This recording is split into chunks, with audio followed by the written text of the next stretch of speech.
Howdy folks, I'm here to bring you a video on discontinued video games, which ones to find, and where to get them.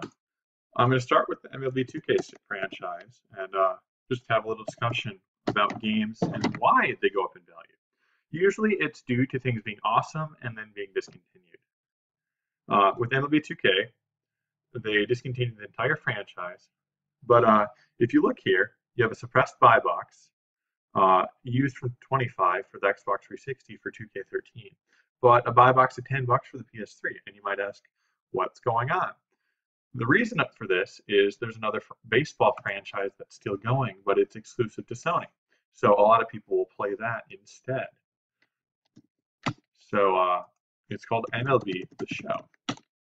The other day they had a new game that just came out, and if we look at 13, it's going for just as much as MLB 2K13 for the PS3, and a little bit more for the PS Vita. But yeah, here it has them side to side. But it's possible to find them at Walmart and Fred Meyer, places like that, Kroger. Those are the only places that I've found them. They're also worth buying for the Wii and DS in certain cases, depending on the price. But when I say worth buying, I'm just talking about things that have gone up for a lot of money. Another franchise, this happens with a lot of sports franchises, but another case study is NCAA football. If we look here at the PS3 and the 360, you'll see that there's also a big price difference. So you might think, oh, they still have some sort of franchise going for it for Sony, but that isn't the case. What happened with NCAA football 14 and 13 is mostly for the PS3 is that they had a bajillion of them pulled out of their back rooms and put on clearance for $15, for $10 to $15 in December, the week after Cyber Monday at Target. I bought a bajillion of them, and yeah, I bought a bajillion of them. And what's actually happened, if you look at the last year from Keepa, this is December here, the price has gone, it went down in the middle of Q4. But there's a massive supply of them right now.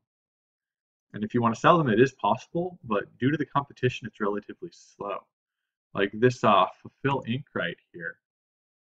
Let's see how many copies they have. Holy crap, they have at least 1,000 copies according to this. That's utterly ridiculous. So yeah, there's 1,000 copies, so they're probably going to be in stock for at least a year, in my opinion, with it, unless the demand goes up. Yeah, it's ranked 2K, so they're selling a couple a day, plus competing with other people. They're going to be in stock probably at least through this Q4. Excuse me. Another thing that is stuff to look out for is Nintendo stuff like Pokemon and Mario, things like that. But if we look not at the toys and games, but at the video games, this Omega Ruby and the Alpha Sapphire came out back in 2014, so a year and a half ago, and yet the MSRP is $39.99. It's going for over MSRP right now with the buy box, and this one's going for the buy box. Pokemon X and Pokemon Y came out in 2013, so they came out 3.5 years ago, yet they're still going for near MSRP. I don't remember when that one came out. These black version 2s and white version 2s were on clearance for like $10 at Target back in 2014. I got a bunch of them, sold them for $30 at the time. And then if you take these here are digital downloads for the 3DS, but some of these are going for like $300 new. Some of them can be bought and sold, but before buying these to sell on Amazon, make sure they're not restricted. It is possible to sell them on eBay, but you often won't get as much money. I've actually made a lot of money off of games, off of brand new, legitimate Pokemon games flipped off eBay. Another thing to look at with Nintendo is Mario. With these Nintendo Selects, they're different than the normal version. The normal version usually goes for more. Let's see if I can find anything that's gone up. Make sure I'm just look. All right, and I'm going to look at the DS games. A lot of these are they've printed a bajillion copies of. This Hoops Theory on 3 is going for 46. The MSRP I think was lower than that. This Partners in Time is going for 52. I haven't found all of these places. I got these for $10 at Sam's Club last year. Got those at Sam's Club for $10. We're getting some results that don't matter.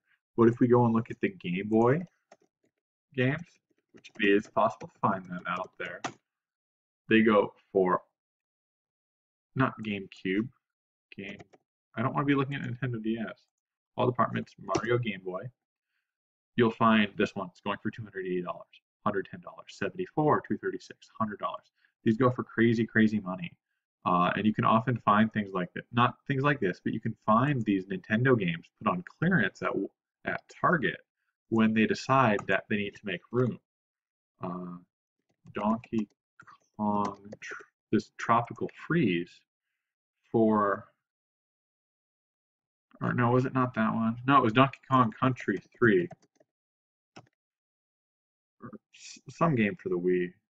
Donkey Kong Country Returns here was on clearance for $15 at Target in the middle of Q4. And the marketplace was going for $35 low. I was just merchant fulfilling them. And if you find the right target, they might still be there for less.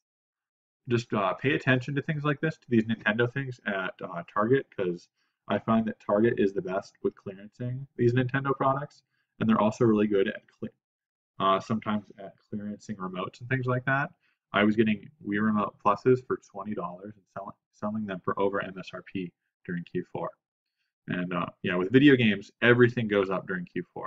Although sometimes it'll go up afterwards, just due to supply and demand, which that's ultimately what it all boils down to. It's all about supply and demand.